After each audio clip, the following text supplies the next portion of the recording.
Bab 8 Yesus di hadapan Kayafas. Yesus digiring masuk ke balai pengadilan. Khalayak ramai menyambutnya dengan sorak cemooh. Ketika Yesus berjalan melewati Petrus dan Yohanes, ia melihat mereka dengan ekor matanya, tanpa memalingkan wajahnya, agar jangan terungkap identitas mereka. Begitu ia tiba di ruang sidang, Kayafas berseru dengan suara lantang, "Engkau datang juga akhirnya, kau musuh Allah, kau si penghujat, yang mengganggu ketenangan malam yang kudus ini." Tabung yang berisikan tuduhan-tuduhan Hanas, lambang kekuasaan olok-olok yang ada di tangan Yesus, segera dibuka dan dibaca. Kayafas berbicara menggunakan kata-kata yang paling menghina. Lagi, para prajurit pembantu menyiksa serta menganiaya Tuhan kita seraya berteriak, "Jawab segera.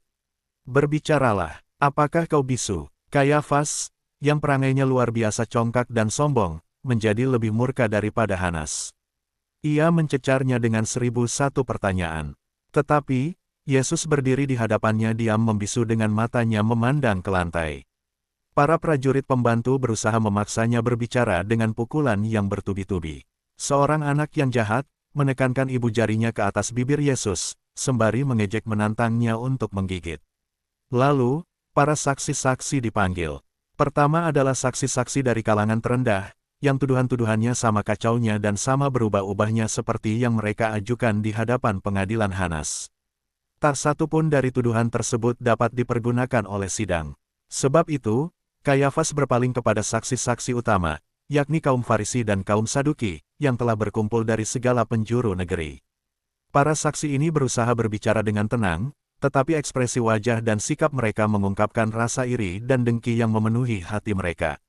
Terus-menerus mereka mengulang dan mengulang lagi tuduhan-tuduhan yang sama, yang telah dijawabnya berulang kali, bahwa ia menyembuhkan orang sakit dan mengusir setan dengan bantuan setan, bahwa ia mencemarkan hari Sabat, menghasut rakyat untuk memberontak, menyebut kaum Farisi sebagai keturunan ular beludak dan orang-orang munafik, menubuatkan kehancuran Yerusalem, bergaul dengan para pemungut cukai dan orang-orang berdosa, mengumpulkan rakyat dan menyatakan diri sebagai raja, nabi dan putra Allah. Mereka mengajukan kesaksian, bahwa ia senantiasa berbicara tentang kerajaannya, bahwa ia melarang perceraian, menyebut dirinya sebagai roti hidup, dan mengatakan bahwa barang siapa tidak makan dagingnya dan minum darahnya tidak akan memiliki hidup yang kekal. Begitulah mereka memutarbalikkan serta menyalahartikan sabda-sabda yang diucapkannya, pengajaran-pengajaran yang diajarkannya, dan perumpamaan-perumpamaan dengan mana ia menerangkan pengajarannya, menyampaikan kepada mereka persamaannya dengan kejahatan mereka. Namun demikian, para saksi ini saling bertentangan dalam pernyataan mereka. Satu orang mengatakan, ia menyebut dirinya raja, dan segera orang kedua menyanggahnya dengan mengatakan, tidak, ia membiarkan orang menyebutnya demikian, tetapi, begitu mereka berusaha menjadikannya raja, ia melarikan diri. Yang lain mengatakan, ia memaklumkan dirinya sebagai putra Allah, tetapi, orang keempat menyelanya dengan mengatakan, tidak, ia hanya menyebut diri sebagai putra Allah sebab ia melakukan kehendak Bapa surgawinya.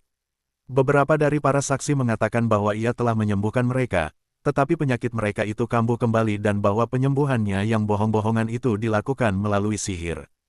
Begitu pula yang mereka katakan mengenai penyembuhan seorang yang lumpuh di kolam Betsaida, tetapi dengan memutarbalikkan fakta guna mengajukan tuduhan serupa.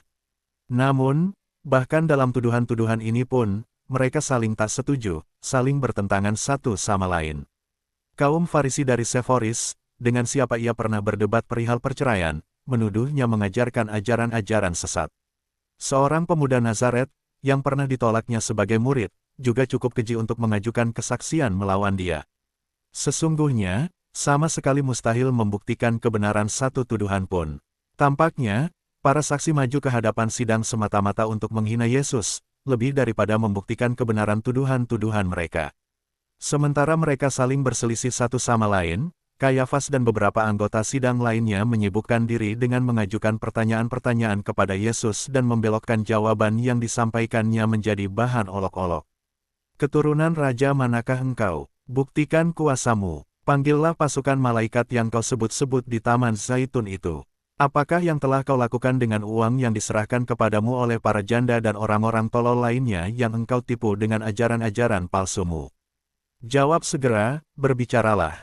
Apakah kau bisu?"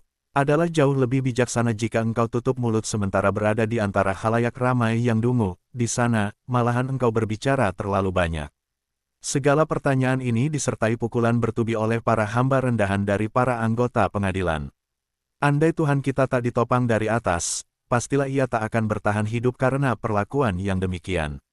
Beberapa saksi yang tak bermoral berusaha membuktikan bahwa ia adalah anak haram, tetapi yang lain memaklumkan bahwa bundanya adalah seorang perawan yang saleh, perawan Bait Allah, dan bahwa sesudahnya mereka menyaksikannya bertunangan dengan seorang yang takut akan Allah.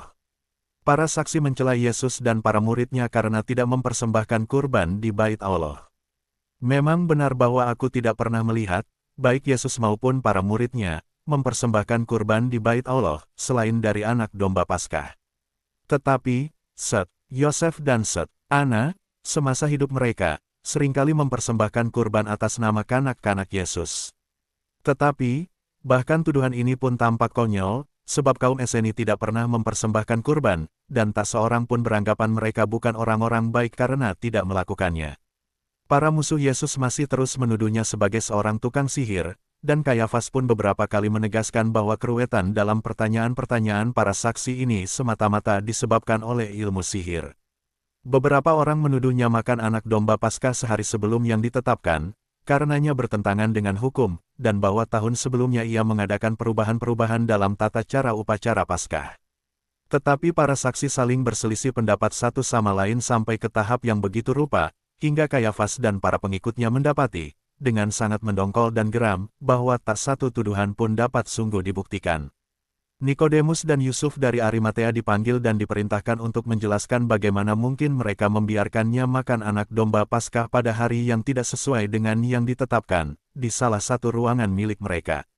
Nikodemus dan Yusuf dari Arimatea berhasil membuktikan dari tulisan-tulisan kuno bahwa sejak masa silam, orang-orang Galilea diperkenankan makan Paskah sehari sebelumnya dari bangsa Yahudi lainnya. Mereka juga menambahkan bahwa setiap bagian upacara telah dilakukan sesuai ketentuan hukum, dan bahwa orang-orang dari Bait Allah hadir pada perjamuan itu. Hal ini cukup membingungkan para saksi. Nikodemus semakin menambah geram para musuh Yesus dengan menerangkan secara gamblang bagian dari dokumen-dokumen tersebut yang membuktikan hak orang-orang Galilea, dan menjelaskan mengapa hak istimewa ini diberikan.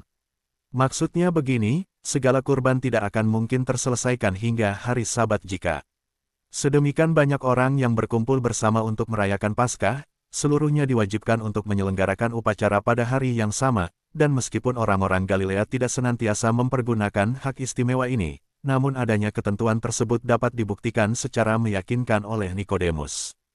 Murka kaum Farisi semakin meluap-luap oleh pernyataannya bahwa para anggota sidang telah dilecehkan begitu rupa oleh pertentangan-pertentangan yang menyolok dalam pernyataan para saksi, dan bahwa cara mereka menangani keseluruhan perkara ini, yang dilakukan dengan darurat serta tergesa-gesa, menunjukkan bahwa maksud jahat dan iri hati merupakan satu-satunya motivasi yang merasuki hati para pendakwa, mendorong mereka untuk mengajukan perkara tepat pada saat semua orang sedang sibuk mempersiapkan perayaan yang paling agung sepanjang tahun. Mereka memandang Nikodemus dengan amat gusar, tetapi tak mampu menjawab, melainkan melanjutkan menanyai para saksi dengan sikap terlebih lagi tergesa dan sembrono.